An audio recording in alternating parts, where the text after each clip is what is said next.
deserve. Welcome back. We'll get to Aaron Rodgers in a minute, but first, Brandon, you're talking a little Anthony Davis this morning. Doink. Hey, so last week we were talking about AD's struggle. I know, Nick, we deemed him as being back yesterday. Had a big game this weekend, and you saw the aggressiveness from AD. He looked different, but the struggles from the free throw line was something that we talked about. And then I said, guys, one of the things you can never lose as a shooter, I don't care if you're 60 years old, is your touch from the free throw line. If you're a shooter, you're a shooter. All the muscle memory. I said I'm 70% from the free throw line, and you guys laughed and laughed. Well, I told you guys I'll get you guys video, and here it is. Take a look, and I want my money. Let I want my money, this. Nick and Wild. Okay, we're going to show him shooting 100 free throws? We're going to show him shooting 100 free throws? This is going to take a long time. 3. Is this Dave and Buster? Brandon, 4.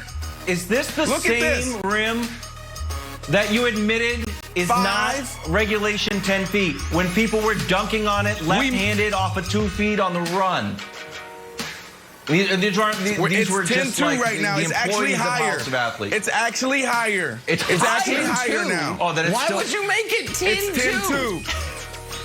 Then Because we why have would some you like do that? electricity problems where like some power problems. We can't get it right at 10. Electricity It's either problems. going to be like 9-6 or like 10-2. That's it. That's 8 in a row, regardless of how tall. Then it's 10-2. void. Then It's it's past void. regulation. Then That's it's 8 in a row. I want my money. Give the man his credit. Oh, Give the man his credit. Guys, we know two things about Trevor Lawrence. Two things for absolute certainty.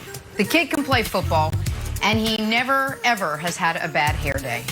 Well, Jaguars fans are excited about the first, and the Jaguars team barber is super excited about the second. He chimed in this week, and he said this: me doing cosmetology school up in New York, in New Jersey, it taught me a lot. It's very diverse. You get a lot of styles up there. They're always up to par with the new styles and new trends. If Trevor was to sit in my chair, definitely would be able to give him exactly what he would want. Okay, Trevor, I'm not saying not to use this barber. I'm sure he's fantastic. What I am saying is former Jaguars quarterback Gardner Minshew. Let's go ahead and show that. Otherwise, none of this. There you go. And while that wasn't a full sentence, it's really all I'm going to say. Go ahead and read between the lines. Sure, he's a great guy. Sure, he's a wonderful guy. That's it. I love it. Moving on. Wow, Kevin that First good on ballot you. Hall of Fame look. He's first ballot.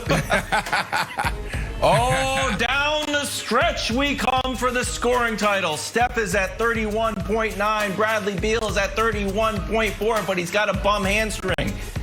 Bazemore weighed in on the scoring race last night. Take a listen. It'll be scary. 49 points in 29 minutes, though, that's unreal. And we got guys hurting hamstrings trying to keep up, so. Yeah, I got to do some research on that. Oh, you got me, money.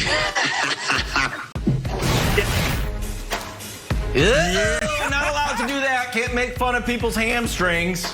Bradley Beal, hey, buddy, you don't know me. You don't know anything about me. You don't know why I go out there and play, and you darn sure it's not for another person's approval. You're straight lane. Doesn't surprise me coming from you. Jeez, it keeps getting worse. I stay in my lane. I focus on Brad. I don't care what another man's doing in this league. I'm concerned about me and my guys. Keep that goofy blank over there. Wow, Bradley Beal fired up. But here's what Kerith Burke said. Let's go.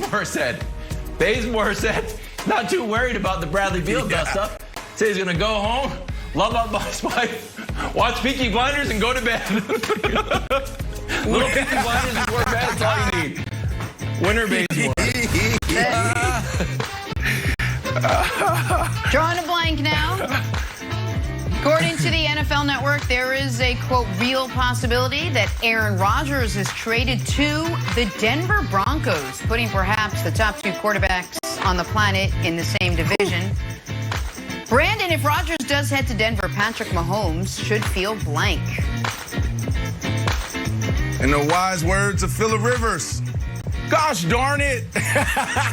Nick, that's what your boy's going to be saying. Gosh darn it. Look, Patrick Mahomes is the best quarterback in the National Football League right now. But at the end of the day, if Aaron Rodgers went to the Denver Broncos with a top 10 wide receiving core, with a really good offensive line, he got some interesting pieces on defense. If you're Patrick Mahomes, you got to say, gosh darn it, because for the past couple years, you've been sitting like, oh, this is my division. This is easy. You knew you had an easy route to the playoffs. Yeah. But when Aaron Rodgers steps into the house, you're going to be like, wow, did he just go 10 plays, 12-play drive? Gosh darn it, it's 4th and 10. Yeah. Did he just convert? Gosh darn it, it's 3rd and 20. He just converted again. Gosh darn it, he's about to score another touchdown. So you know what I really want to say? You know what Patrick Mahomes probably would say, but I'm going to go with Phillip Rivers. Gosh darn it. Listen, before I give my answer, as a Chiefs fan, obviously this wouldn't be ideal, but it would be nice for the residents of Denver to have a legitimate MVP in their city. So in that regard, I'd be happy for him. But my answer is 2064, 11, and 19. What do those three numbers mean? 2064, that is how many days it has been since the Broncos beat the Chiefs. 11, that is how many straight wins the Chiefs have over the Broncos. And for some context of the day, 19, that is how many career triple doubles Russell Westbrook had the last time the Broncos beat the Chiefs. So Aaron Rodgers, Schmerin Rodgers, I'm not too worried until the Broncos can show this century they can hang with the Chiefs. So no, not worried. Not worried at all, Wild. Creative answer, but they better be worried. I cannot get enough of this matchup. So I went to my old crystal ball and I have a prediction. This is what I want to happen. 4 games is my answer. So Aaron Rodgers and the Packers are coming to Kansas City. They're on the schedule. When it's going to be, we don't know.